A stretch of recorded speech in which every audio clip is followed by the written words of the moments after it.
Part 6. The Transformation of Surplus Profit into Ground Rent. Chapter 37. Introduction. The analysis of landed property in its various historical forms lies outside the scope of the present work. We are concerned with it only insofar as a portion of the surplus value that capital produces falls to the share of the landowner. We assume, therefore, that agriculture, just like manufacturing, is dominated by the capitalist mode of production, i.e. that rural production is pursued by capitalists, who are distinguished from other capitalists first of all simply by the element in which their capital and the wage labor that sets it in motion are invested. As far as we are concerned, the farmer produces wheat, etc., just as the manufacturer produces yarn or machines. The assumption that the capitalist mode of production has taken control of agriculture implies also that it dominates all spheres of production and bourgeois society, so that its preconditions, such as the free competition of capitals, their transferability from one sphere of production to another, an equal level of average profit, etc., are also present in their full development. The form of landed property with which we are dealing is a specific historical form, a form transformed by the intervention of capital and the capitalist mode of production, whether the original form was that of feudal landed property or of small peasant agriculture pursued as a livelihood. In this latter case, possession of the land and soil appeared as a condition of production for the immediate producer, with his ownership of the land being the most advantageous condition, the condition for his mode of production to flourish. If the capitalist mode of production always presupposes the expropriation of the workers from the conditions of labor, in agriculture it presupposes the expropriation of the rural workers from the soil, and their subjection to a capitalist who pursues agriculture for the sake of profit. It is thus completely unimportant for our presentation if we are reminded that other forms of landed property in agriculture have existed or still exist besides this. This reproach can affect only those economists who treat the capitalist mode of production on the land and the form of landed property corresponding to it not as historical categories, but as eternal ones. Our own reason for considering the modern form of landed property is simply that we need to consider all the specific relationships of production and exchange that arise from the investment of capital on the land. Without this, our analysis of capital would not be complete. We therefore confine ourselves exclusively to the investment of capital in agriculture proper, i.e. in the production of the main plant crops on which a population lives. We can take wheat, since this is the major means of sustenance for modern capitalistically developed nations. Instead of agriculture, we might equally well have taken mining, since the laws are the same. It is one of Adam Smith's great services that he showed how the ground rent for capital applied to the production of other agricultural products, for example of flax, of dyestuffs, independent stock raising, etc., is determined by the ground rent yielded by capital invested in the production of the staple crop. In fact, no further progress has been made in this connection since his time. What we should have to keep in mind as a restriction or addition belongs to the independent treatment of landed property, and not here. We shall therefore deliberately not deal with landed property insofar as this is not related to land set aside for wheat production, but simply refer to this here and there for the purpose of illustration. For the sake of completeness, it should be noted that what we understand here by land also includes water, etc., insofar as this has an owner and appears as an accessory to the land. Landed property presupposes that certain persons enjoy the monopoly of disposing of particular portions of the globe as exclusive spheres of their private will, to the exclusion of all others. Once this is given, it is a question of developing the economic value of this monopoly, i.e. valorizing it, on the basis of capitalist production. Nothing is settled with the legal power of these persons to use and misuse certain portions of the globe. The use of this power depends entirely on economic conditions, which are independent of their wills. The legal conception itself means nothing more than that the landowner can behave in relation to the land just as any commodity owner can with his commodities. And this idea, the legal notion of free private landed property, arises in the ancient world only at the time of the dissolution of the organic social order, and arises in the modern world only with the development of capitalist production. In Asia, it has simply been imported here and there by the Europeans.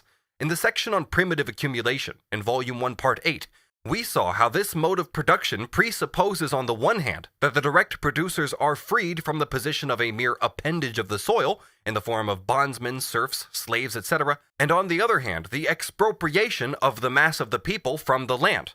To that extent, the monopoly of landed property is a historical precondition for the capitalist mode of production, and remains its permanent foundation, as with all previous modes of production based on the exploitation of the masses in one form or the other. But the form in which the capitalist mode of production finds landed property at its beginnings does not correspond to this mode. The form that does correspond to it is only created by it itself, with the subjection of agriculture to capital. And in this way, feudal landed property, clan property, or small peasant property is transformed into the economic form corresponding to this mode of production, however diverse the legal forms of this may be. It is one of the great results of the capitalist mode of production that on the one hand, it transforms agriculture from a merely empirical set of procedures, mechanically handed down and practiced by the most undeveloped portion of society, into a conscious, scientific application of agronomy, insofar as this is at all possible within the conditions of private property, that on the one hand, it detaches landed property completely from relations of lordship and servitude, while on the other hand, it completely separates the land, as a condition of labor, from landed property and the landlord, for whom, moreover, this land represents nothing but a certain monetary tax that his monopoly permits him to extract from the industrial capitalist, the farmer. It undoes the connection to such an extent that the landed proprietor can spend his entire life in Constantinople, while his landed property remains in Scotland. Landed property thus receives its purely economic form by the stripping away of all its former political and social embellishments and admixtures. In short, all those traditional apparatuses that are denounced as uselessly and absurdly superfluous by the industrial capitalists themselves, and by their theoretical spokesmen in their passionate struggle with landed property, as we shall see later.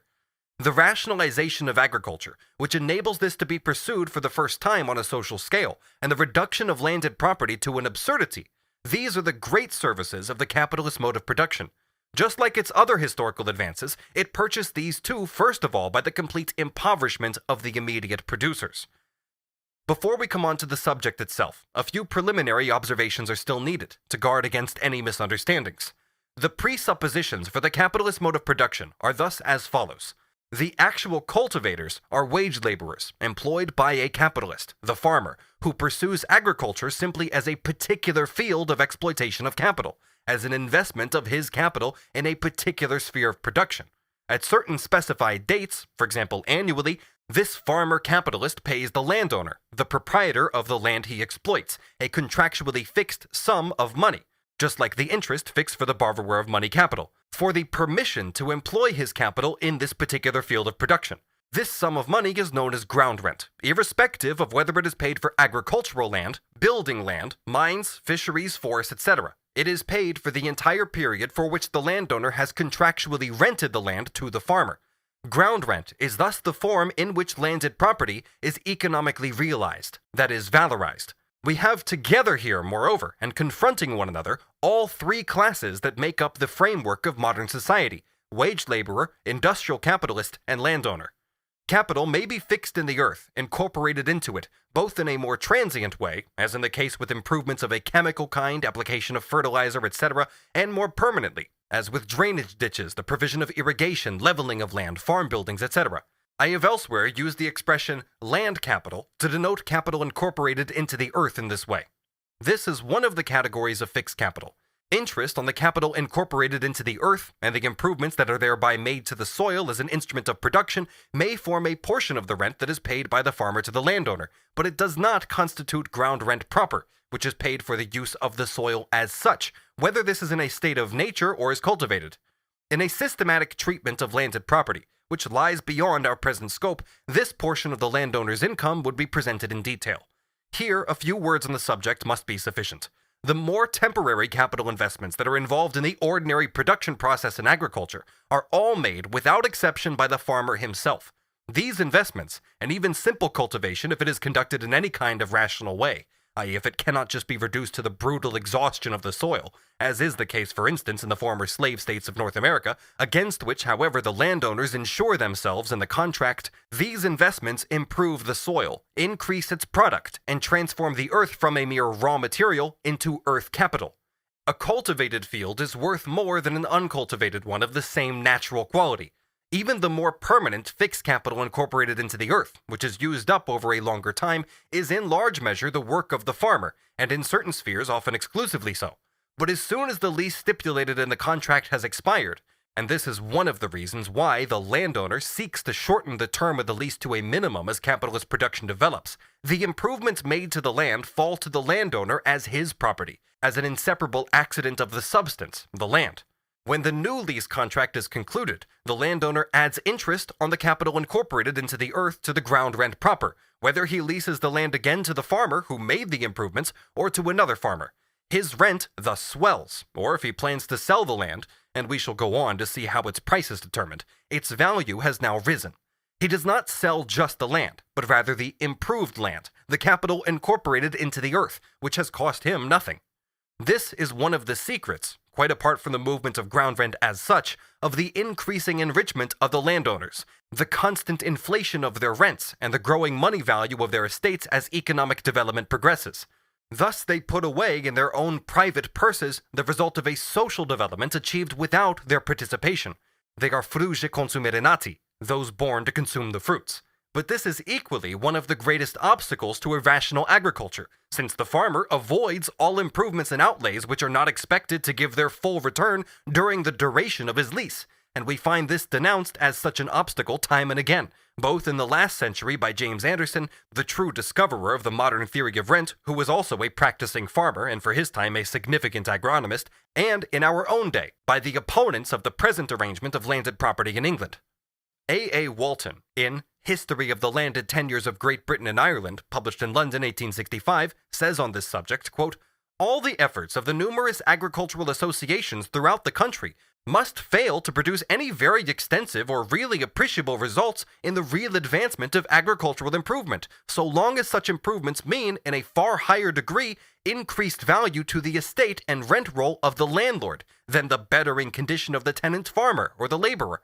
The farmers generally are as well aware as either the landlord or his agent, or even the president of the agricultural association, that good drainage, plenty of manure, and good management, combined with the increased employment of labor to thoroughly cleanse and work the land, will produce wonderful results both in improvement and production. To do all this, however, considerable outlay is required, and the farmers are also aware that however much they may improve the land or enhance its value, the landlords will in the long run reap the principal benefit in higher rents and the increased value of their estates. They are shrewd enough to observe what those orators, that is, landowners and their agents speaking at agricultural festivities, by some singular inadvertence omit to tell them, namely, that the lion's share of any improvements they make is sure to go into the pockets of the landlords in the long run. However much the former tenant may have improved the farm, his successor will find that the landlord will always increase the rent in proportion to the increased value of the land from former improvements. This process still does not appear so clearly in agriculture proper as in the use of land for building. The overwhelming portion of the land used for building in England that is not sold as freehold is leased by the landlords for 99 years, or for a shorter time if possible. When this period has expired, the buildings fall to the landlord, together with the land itself. Quote, "The tenants are bound to deliver up the house at the expiration of the lease, in good tenantable condition to the great landlord, after having paid an exorbitant ground rent up to the expiration of the lease. No sooner is the lease expired than the agent or surveyor will come and examine your house, and see that you put it into good repair, then take possession of it, and annex it to his lord's domains. The fact is, if this system is permitted to be in full operation for any considerable period longer, the whole of the house property in the kingdom will be in the hands of the great landlords, as well as the land. The whole of the west end of London, north and south from Temple Bar, may be said to belong to about half a dozen great landlords, all let at enormous rents, and where the leases have not quite expired, they are fast falling due. The same may be said, either more or less, of every town in the kingdom. Nor does this grasping system of exclusion and monopoly stop even here. Nearly the whole of the dock accommodation in our seaport towns is by the same process of usurpation in the hands of the great leviathans of the land. Under these conditions, it is clear that when the 1861 census for England and Wales gave the number of house owners as 36,032 out of a population of 20.07 million, the ratio of owners to the number of houses and the population would look quite different if the big proprietors were separated off from the small ones. The example of property in buildings is important firstly because it shows clearly the distinction between the ground rent proper and the interest on the fixed capital incorporated into the land, which can form an addition to ground rent. The interest on the buildings, as on the capital that the farmer incorporates into the soil in the case of agriculture, accrues to the industrial capitalist, the building speculator, or farmer for the duration of the lease, and has in and of itself nothing to do with the ground rent that has to be paid each year on specified dates for the use of the land. Secondly, because it shows how, in the case of land, the capital of others incorporated into it ultimately falls to the share of the landlord, and the interest on this swells his rent. Some writers, partly as spokesmen for landed property against the attacks of the bourgeois economists, and partly in an effort to transform the capitalist system of production into a system of harmonies instead of antitheses, as for example Carey, have sought to present ground rent, the specific economic expression of landed property, as identical with interest. In this way, the opposition between landowners and capitalists would be abolished. The converse method was applied at the inception of capitalist production. At that time, landed property still passed in the popular mind as the original and respectable form of private property, whereas interest on capital was denounced as usury. Dudley North, Locke, etc. therefore presented interest on capital as a form analogous to ground rent, just as Turgot derived a justification of interest from the existence of ground rent. The more recent writers forget, quite apart from the fact that ground rent can and does exist without the addition of any interest on the capital incorporated into the soil, that the landowner not only receives interest on other people's capital in this way, without it costing him anything, but gets the capital itself for nothing into the bargain. The justification for landed property, as that for all other forms of property of a particular mode of production, is that the mode of production itself possesses a transitory historical necessity, and so too therefore do the relations of production and exchange that arise from it. As we shall see later on, however, landed property is distinguished from the other forms of property by the fact that at a certain level of development it appears superfluous and harmful, even from the standpoint of the capitalist mode of production. Ground rent may also be confused with interest in another form, and its specific character thus misconstrued. Ground rent presents the appearance of a certain sum of money that the landowner draws each year from leasing out a piece of the earth.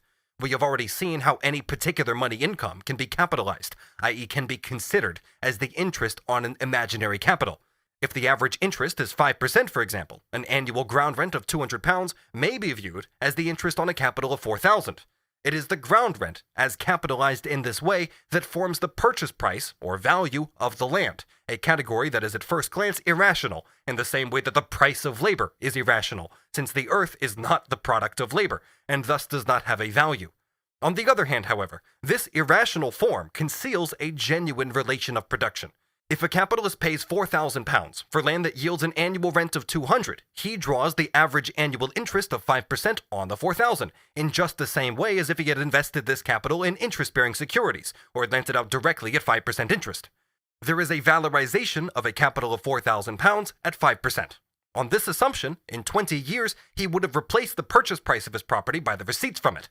In England, therefore, the purchase price of landed estates is reckoned at so and so many years' purchase, which is simply another expression for the capitalization of the ground rent. It is in actual fact not the purchase price of the land, but rather of the ground rent that it yields, reckoned according to the prevailing rate of interest. This capitalization of the rent, however, presupposes the rent itself, whereas the rent cannot be conversely derived and explained from its own capitalization. Its existence, independent of the sale, is rather the presupposition proceeded from. It follows from this that taking the ground rent as a constant magnitude, the price of land will rise or fall in inverse ratio to the rate of interest. If the standard rate of interest should fall from 5% to 4%, an annual ground rent of £200 would represent the annual valorization of a capital of £5,000, instead of one of £4,000, and so the price of the same piece of land would rise from £4,000 to £5,000, or from 20 years' purchase to 25. In the opposite case, vice versa. This movement in the price of land is governed simply by the rate of interest, and is independent of the movement of ground rent itself. But since we have seen that the rate of profit has a tendency to fall as social development proceeds, and so too therefore does the rate of interest, inasmuch as this is governed by the profit rate, since we have also seen that even leaving aside the rate of profit, the interest rate has a tendency to fall as a result of the growth of money capital for loan, it follows therefore that the price of land has a tendency to rise, even independently of the movement of ground rent and the price of the products of the soil, of which rent is one part.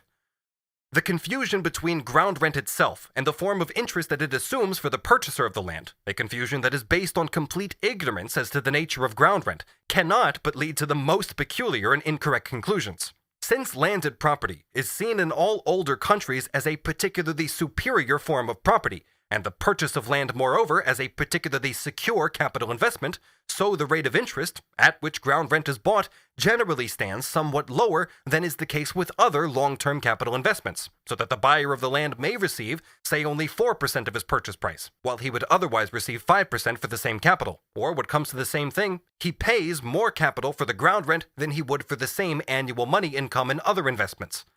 Thiers, in his generally abysmal book La Propriété, it is the printed text of the speech he delivered against Proudhon in the French National Assembly of 1848, concludes from this that ground rent is low, whereas all that this shows is the high level of its purchase price. The fact that the capitalized ground rent presents the appearance of the price or value of land, so that the earth is bought or sold just like any other commodity, provides some apologists with a justification for landed property.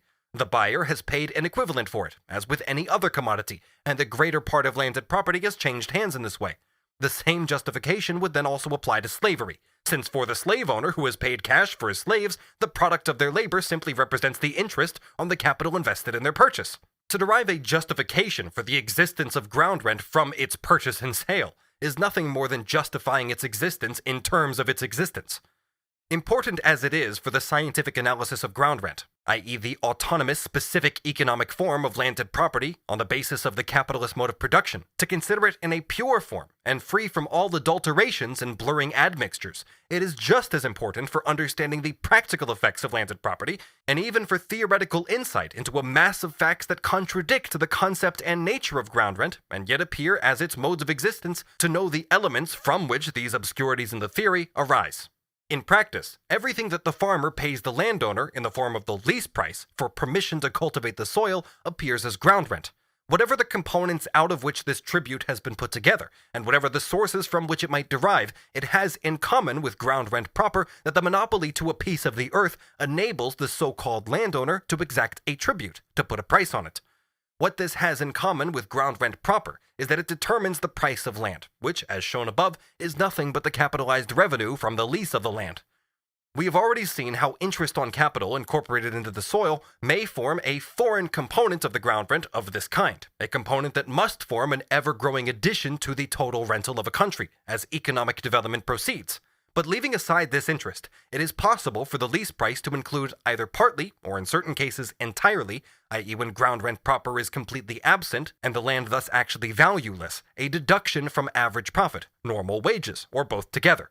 This part, whether of profit or of wages, appears here in the form of ground rent because instead of accruing to the industrial capitalist or the wage laborer, which would be normal, it is paid to the landowner in the form of the lease price. Economically speaking, neither part forms ground rent, but in practice it forms income for the landowner, an economic valorization of his monopoly, just as much as genuine ground rent does, and it has the same effect in determining the price of land. We are not referring here to the conditions in which ground rent, the mode of landed property corresponding to the capitalist mode of production, has a formal existence, even though the capitalist mode of production itself does not exist. The tenant himself is not an industrial capitalist, and his manner of farming is not a capitalist one. This is how it is in Ireland, for example. Here, the tenant is generally a small peasant. What he pays the landowner for his lease often absorbs not only a portion of his profit, i.e. his own surplus labor, which he has a right to as the owner of his own instruments of labor, but also a portion of the normal wage, which he would receive for the same amount of labor under other conditions. The landowner, moreover, who does nothing at all here to improve the soil, expropriates from him the small capital which he incorporates into the soil for the most part by his own labor, just as a usurer would do in similar conditions. Only the usurer would at least risk his own capital in the operation. It is this continuing robbery that forms the object of the dispute over Irish land legislation. What is demanded in this case is essentially that the landowner who gives a farmer notice to quit should be forced to compensate the tenant for the improvements he has made to the land, or the capital he has incorporated into it. Palmerston's cynical response to this was, quote, "The House of Commons is a house of landed proprietors." We say nothing of the exceptional conditions in which, even in countries of capitalist production, the landowner can extort a high rental that bears no relation to the product of the soil, as for example with the leasing of small plots of land to factory workers in the English industrial districts, either for small gardens or for amateur cultivation in their spare time. What we are talking about here is agricultural rent in countries of developed capitalist production. Among English farmers, for example, there are a number of small capitalists who are destined and compelled to apply their capital in agriculture as farmers, by dint of their upbringing, training, tradition, competition, and other circumstances. They are forced to be content with a smaller than average profit, and to part with a portion of this to the landowner in the form of rent. This is the only condition on which they are permitted to invest their capital on the land, in agriculture. Since landowners everywhere exert a major influence on legislation, and in England even a predominant one, this influence can be exploited to cheat the entire class of farmers. The Corn Laws of 1815, for instance, a tax on bread explicitly imposed on the country in order to ensure the idle landowners the continuance of a rental that had grown abnormally during the anti-Jacobin War. These laws had the effect, apart from a few exceptionally fruitful years, of keeping the prices of agricultural products above the level to which they would have fallen under a system of free corn import. But they did not have the result of keeping prices at the levels decreed as normal by the legislating landowners, in the sense that these prices formed the legal limit for the import of foreign corn. Leasehold contracts were nonetheless concluded under the impression that these would be the normal prices. As soon as the illusion was destroyed, a new law was passed with new normal prices, which were as much the impotent expression of landed property's greedy fantasies as the old ones had been. The farmers were cheated in this way from 1815 to the 1830s. Hence, during this whole era, the constant theme of agricultural distress. Hence, during this period, the expropriation and ruin of an entire generation of farmers, and their replacement by a new class of capitalists. A far more general and important fact, however, is the reduction of wages for agricultural laborers in particular below their normal average, so that a part of the worker's wage is deducted from him to form a component of the lease price and thus accrue to the landowner instead of the worker under the guise of ground rent. This is the general rule in England and Scotland, for example, with the exception of a few favorably situated counties.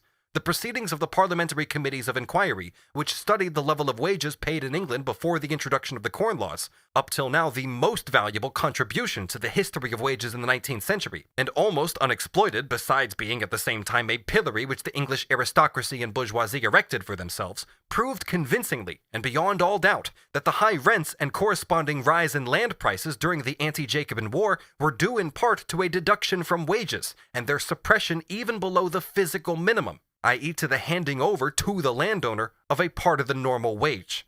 Various circumstances had made these operations possible, including the depreciation of money, the manipulation of the poor laws in the agricultural districts, etc., while at the same time the income of the farmers rose enormously, and the landowners fabulously enriched themselves. Indeed, one of the principal arguments for the introduction of the corn duties, from the farmers as well as the landowners, was that it would be physically impossible to lower the wages of the agricultural laborers any further. This situation has not fundamentally altered, and in England, as in all the European countries, a part of the normal wage still goes into ground rent just as before. When the Earl of Shaftesbury, then Lord Ashley, a philanthropic aristocrat, was so extraordinarily moved by the conditions of the English factory workers, and threw himself into the 10 hours agitation as their parliamentary spokesman, the representatives of the industrialists published in revenge some statistics about the wages of agricultural laborers in his own villages, see Volume 1, Chapter 25. Which clearly showed how a portion of this philanthropist's ground rent consisted simply of the plunder that his tenants extracted for him from the wages of the agricultural laborers. These articles are also interesting inasmuch as the facts they contain may boldly take their place alongside the worst that the committees of 1814 and 1815 revealed. Whenever circumstances compel a temporary rise in the wages of agricultural laborers, the cry resounds from the farmers that the raising of wages to their normal level, such as obtains in other branches of industry, is impossible and would inevitably ruin them without a simultaneous reduction in ground rent. It is thereby admitted that in the name of ground rent, the farmers make a deduction from wages and hand this over to the landowner. Between 1849 and 59, for instance, agricultural wages rose in England in consequence of a combination of overwhelming circumstances, such as the exodus from Ireland, which cut off the supply of agricultural laborers from there, the exceptional absorption of the agricultural population by manufacturing industry, the wartime demand for soldiers, an exceptional emigration to Australia and the United States, that is California, and other reasons that we cannot go into any further here. At the same time, with the exception of the bad harvest of 1854-6, average cereal prices fell by more than 16% during this period. The farmers clamored for a reduction in rents. In some cases, they did obtain this. By and large, however, their demand did not meet with success. They took refuge in a reduction of production costs, including the massive introduction of steam engines and new machinery, which partly replaced horses and drove these out of economic use, while it also released agricultural laborers and thus brought about an artificial overpopulation and a fresh fall in wages. And all this happened despite an overall relative decline in the agricultural population during this decade, compared with the growth in the total population, and even an absolute decline in the agricultural population in some purely agricultural districts. Fawcett, at that time professor of political economy at Cambridge, spoke in the same terms to the Social Science Congress on the 12th of October 1865. Quote, "The laborers were beginning to emigrate, and the farmers were already beginning to complain that they would not be able to pay such high rents as they had been accustomed to pay, because labor was becoming dearer in consequence of emigration." Here, a high rent of land is thus directly identified with low wages. And insofar as the high level of land prices is conditioned by this factor that increases rents, a rise in the value of land is identical with a devaluation of labor, and a high price of land with a low price of labor. The same holds good for France. Quote, "The least price rises because the price of bread, wine, meat, vegetables, and fruit rises, while the price of labor remains the same. If elderly people go through their father's accounts, which takes us back approximately 100 years, they will find that at that time, the price of a working day in rural France was exactly the same as it is today. The price of meat, however, has tripled since then. Who is the victim of this revolution? Is it the rich man, the owner of the farm, or the poor man who works it? The rise in rents is the sign of a public disaster." End quote from Rubichon, On Mechanisms of Society in France and England, 2nd edition, published in Paris in 1836. Examples of rent as a result of a deduction from average profit on the one hand and from average wages on the other. The above quoted John C. Morton, land agent and agricultural engineer, says it has been noticed in many districts that the rent for large farms is less than for smaller ones, since, quote, "the competition is usually greater for the latter than for the former, and as few small farmers are able to turn their attention to any other business than that of farming, their anxiety to get a suitable occupation leads them in many instances to give more rent than their judgment can approve of." End quote from John Morton, The Resources of Estates, published in London in 1858. This distinction, however, is said to be gradually diminishing in England, and in his opinion, emigration, precisely among the class of small farmers, has a lot to do with it. The same Morton gives an example where the ground rent evidently includes a deduction from the wage of the farmer himself, and hence still more certainly of the people he employs. This is the case with farms of under 70 to 80 acres, which cannot maintain a 2-horse plow. Quote, "Unless the tenant works with his own hands as laboriously as any laborer, his farm will not keep him. If he entrusts the performance of his work to workmen, while he continues merely to observe them, the chances are that at no distant period he will find he is unable to pay his rent." Morton concludes from this that unless the farmers in the district are very poor, the farm should not be less than 70 acres, so that the farmer can keep 2 or 3 horses. The extraordinary wisdom of Monsieur Léonce de Laverne, member of the Institute and Central Society of Agriculture, in his Rural Economy of England, quoted from the English translation published in London in 1855, he makes the following comparison of the annual benefits derived from cattle, which labor in France but not in England, where they are replaced by horses. The benefits in France: milk, 4 million pounds, meat, 16 million pounds, labor, 8 million pounds, at a total of 28 million. In England, milk at 16 million pounds, meat at 20 million pounds, at a total of 36 million. But the higher product in this case is simply because, as he himself points out, milk in England is as dear again as in France, while he assumes the same price for meat in both countries. The English milk product would thus be reduced to 8 million pounds, and the total product to 28 million, as in France.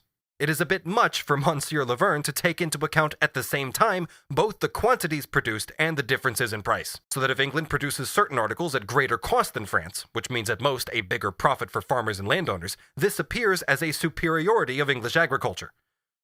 Monsieur Laverne shows on page 48 that he is not only acquainted with the economic successes of English agriculture, but also shares the prejudices of English farmers and landowners. Quote, "One great drawback attends cereals generally. They exhaust the soil which bears them."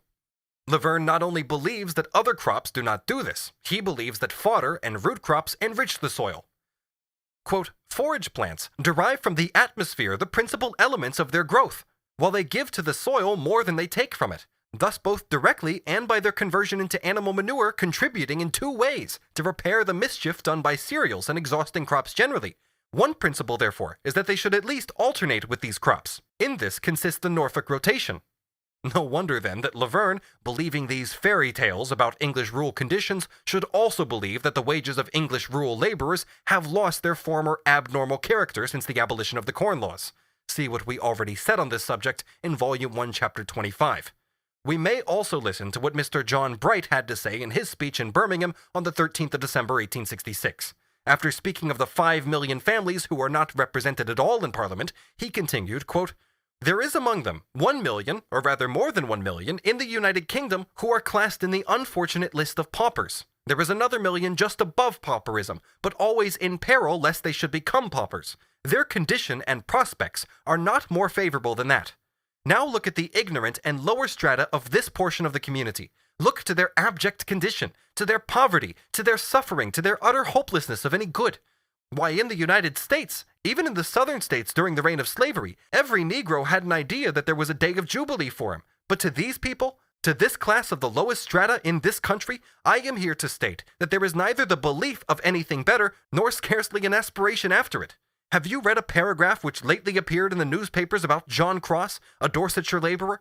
He worked 6 days in the week, had an excellent character from his employer, for whom he had worked 24 years at the rate of 8 shillings per week. John Cross had a family of 7 children to provide for out of these wages in his hovel, for a feeble wife and an infant child. He took, legally I believe he stole, a wooden hurdle of the value of 6pence. For this offense, he was tried before the magistrates and sentenced to 14 or 20 days' imprisonment. I can tell you that many thousands of cases like that of John Cross are to be found throughout the country, and especially in the South, and that their condition is such that hitherto the most anxious investigator has been unable to solve the mystery as to how they keep body and soul together. Now cast your eye over the country and look at these 5 million of families and the desperate conditions of this strata of them. Is it not true that the unenfranchised nation may be said to toil and toil, knowing almost no rest? Compare it with the ruling class, but if I do, I shall be charged with communism. But compare this great toiling and unenfranchised nation with the section who may be considered the governing classes. Look at its wealth, look at its ostentation, look at its luxury. Behold its weariness, for there is weariness amongst them, but it is the weariness of satiety. And see how they rush from place to place, as it were, to discover some new pleasure." End quote from the Morning Star, the 14th of December, 1865. We will go on to show how surplus labor, and hence surplus product in general, are confused with ground rent, a portion of the surplus product that is both quantitatively and qualitatively specific, at least on the basis of the capitalist mode of production. The indigenous basis of surplus labor in general, i.e. a natural condition without which this is possible, is that nature provides the necessary means of subsistence, whether in products of the land, animal or vegetable, or in fisheries, etc., with the application of an amount of labor time that does not swallow up the entire working day. This indigenous productivity of agricultural labor, and here we include simple gathering, hunting, fishing, stock raising, is the basis of all surplus value, just as all labor is originally first directed towards the appropriation and production of food. The same confusion between surplus product and ground rent is expressed in a different way by Mr. Dove. Originally, agricultural labor and industrial labor are not separate. The second is an appendage of the first. The surplus labor and surplus product of the agricultural clan, the common household or the family, comprises both agricultural and industrial labor. The two go hand in hand. Hunting, fishing, and agriculture are impossible without appropriate instruments. Weaving, spinning, etc. are first of all conducted as agricultural sidelines. We have already shown how just as the labor of the individual worker breaks down into necessary and surplus labor, so the total labor of the working class can be divided in such a way that the part that produces the entire means of subsistence needed by the working class, including the means of production these require, performs the necessary labor for the entire society. The labor performed by the whole remaining part of the working class can be considered as surplus labor. But the necessary labor in no way includes just agricultural labor. It also includes the labor that produces all other products that necessarily enter the worker's average consumption. Some, moreover, perform only necessary labor from a social point of view, because others perform only surplus labor and vice versa. This is simply a division of labor between them. It is the same with the division of labor between agricultural and industrial workers in general. The purely industrial character of one section's labor is matched by the purely agricultural character of the others.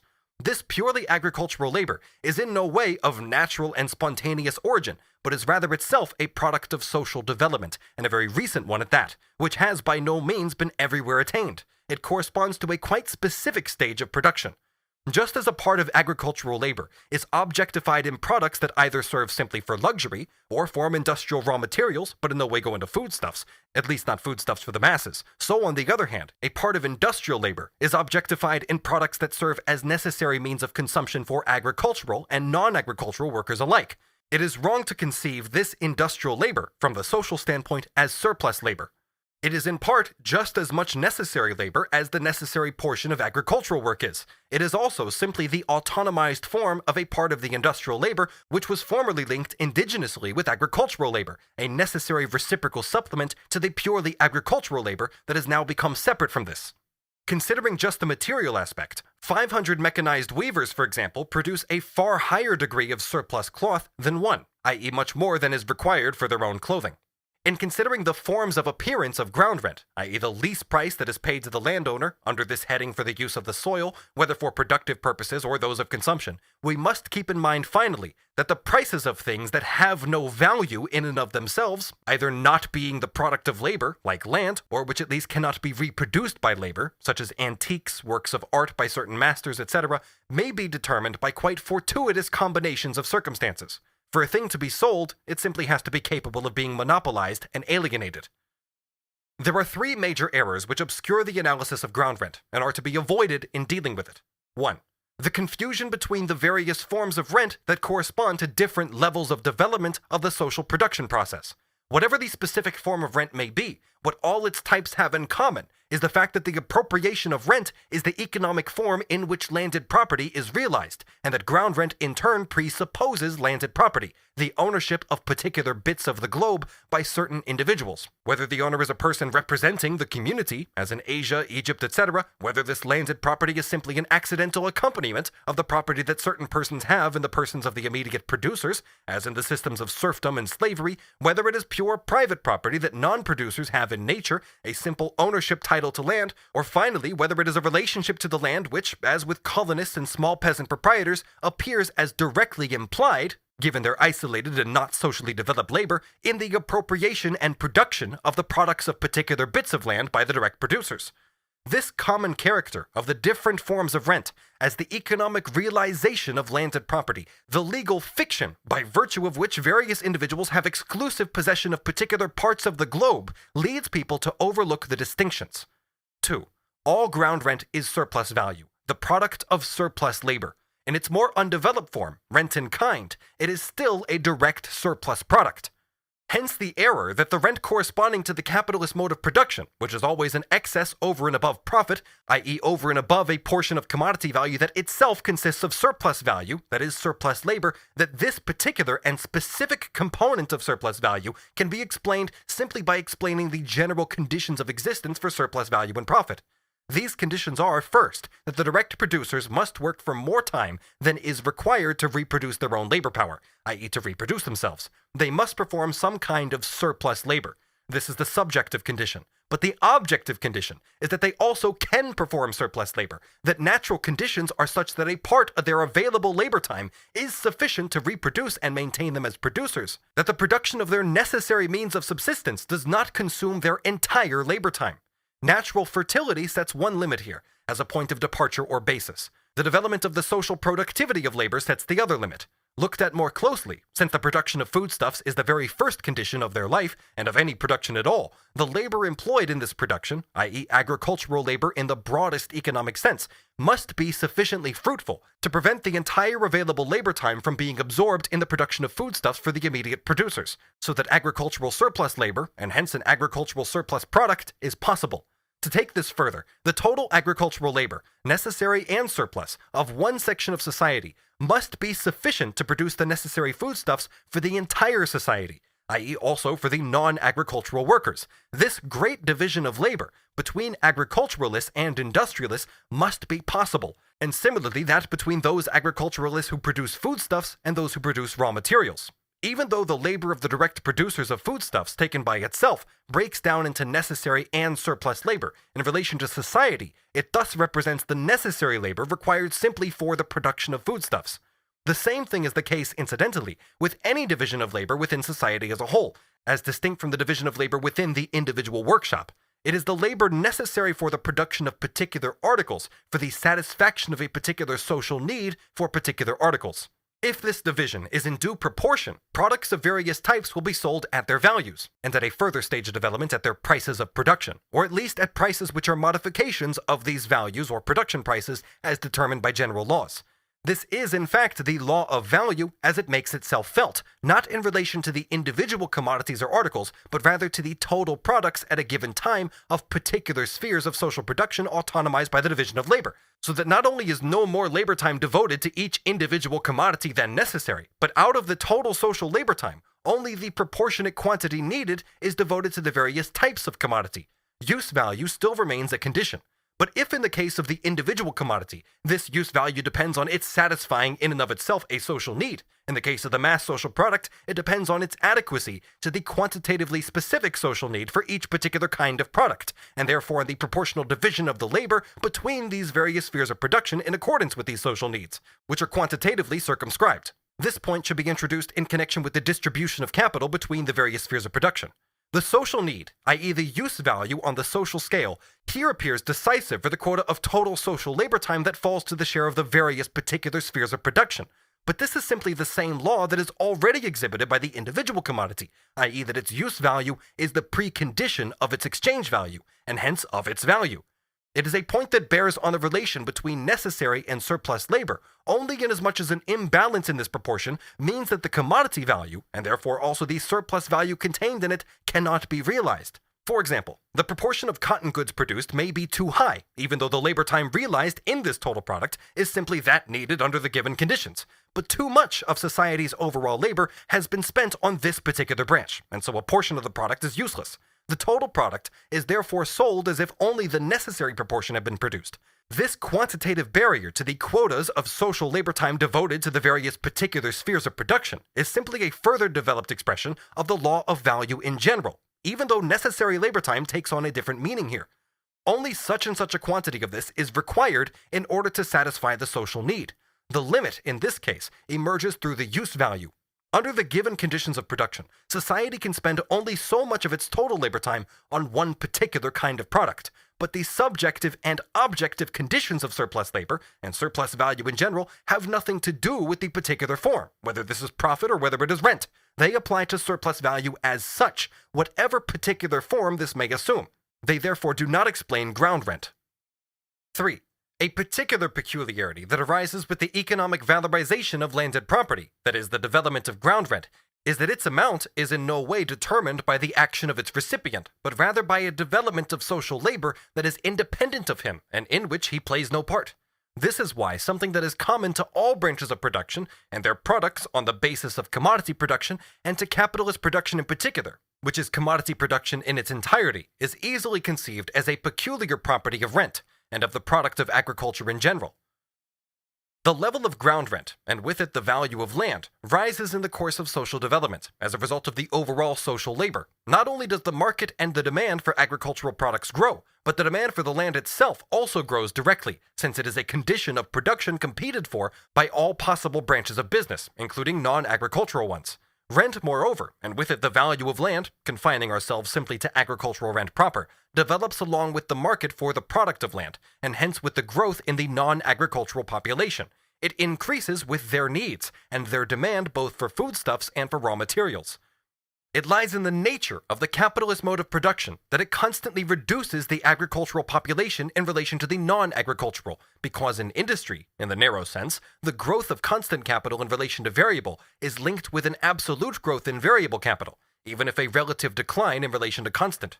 While in agriculture, the variable capital required for the cultivation of a particular piece of land declines absolutely, and can therefore grow only insofar as new land is cultivated, which, however, presupposes in turn a still greater growth in the non-agricultural population.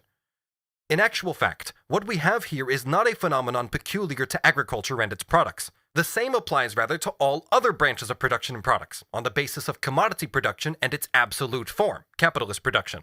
These products are commodities, use values which possess an exchange value, and particularly one that can be realized, converted into money, only to the extent to which other commodities form an equivalent for them, and other products confront them as commodities and as values, to the extent, therefore, to which they are not produced as direct means of subsistence for their producers themselves, but as commodities, as products which only become use values by being transformed into exchange value, that is money, by being alienated. The market for these commodities develops by way of the social division of labor. The separation between different productive labors transforms their respective products reciprocally into commodities, into equivalents for one another, making them serve one another reciprocally as markets. This is in no way something peculiar to the products of agriculture. Rent can develop as money rent only on the basis of commodity production, and particularly of capitalist production, and it develops to the same extent to which agricultural production becomes commodity production, i.e. the extent to which non-agricultural production undergoes an independent development in relation to it, for it is to this extent that the product of agriculture becomes a commodity, an exchange value, and a value. To the same extent that commodity production, and hence the production of value, develops with capitalist production, so too there develops the production of surplus value and surplus product. But in the same measure as the latter develops, there develops in landed property the ability to capture a growing portion of this surplus value by way of its monopoly of the earth, and hence to raise the value of its rent and the price of the land itself. It is still the capitalist who has the active function in the development of this surplus value and surplus product. The landowner has only to seize a portion of the surplus product and surplus value that increases without any effort on his part. This is the peculiarity of his position, not the fact that the value of the agricultural products, and hence of the land itself, is constantly growing as the market for these expands. Demand increases, and with it the world of commodities that confronts the products of agriculture. In other words, the number of non-agricultural commodity producers and the scale of non-agricultural commodity production. Since this happens without his assistance, it appears to the landowner as something unique that the mass of value, the mass of surplus value, and the transformation of a portion of this surplus value into ground rent depends on the social production process, on the development of commodity production in general. That is why Dove, for example, tries to explain rent in general on this basis. He says that rent does not depend on the size of the agricultural product, but rather on its value. This, however, depends on the size and productivity of the non-agricultural population. But it is also true to say, for any other product, that it only develops as a commodity with the volume and diversity of the series of other commodities that form equivalents for it. We have already shown this in our general presentation of value. On the one hand, the exchangeability of a product depends entirely on the number of different commodities that exist outside it. On the other hand, the quantity in which it can itself be produced as a commodity depends in particular on this exchangeability. No producer considered in isolation produces a value or commodity, neither the industrialist nor the agriculturalist. His product becomes a value and a commodity only in a specific social context. Firstly, insofar as it appears as an expression of social labor, and therefore his own labor time appears as part of the general social labor time. Secondly, where this social character of his labor appears as a social character impressed on his product, in its money character, and its general exchangeability as determined by its price. Thus, if on the one hand, instead of explaining rent, it is simply surplus value, or in a still narrower conception, only surplus product in general that is explained, on the other hand, the mistake is committed of ascribing a character that accrues to all products as commodities and values exclusively to the products of agriculture. This is rendered even more superficial when a withdrawal is made from the general determination of value to the realization of a particular commodity value. Any commodity can realize its value only in the process of circulation, and whether and to what extent it does realize this depends on the market conditions of the time. Thus, it is not peculiar to ground rent that agricultural products develop into values and as values, i.e. that they confront other commodities as commodities themselves, and that the non-agricultural products confront them as commodities, nor that they develop as particular expressions of social labor. What is peculiar is that with the conditions in which the agricultural products develop as values, that is, commodities, and with the conditions of realization of their values, landed property also develops the power to appropriate a growing part of these values created without its assistance, and a growing part of the surplus value is transformed into ground rent.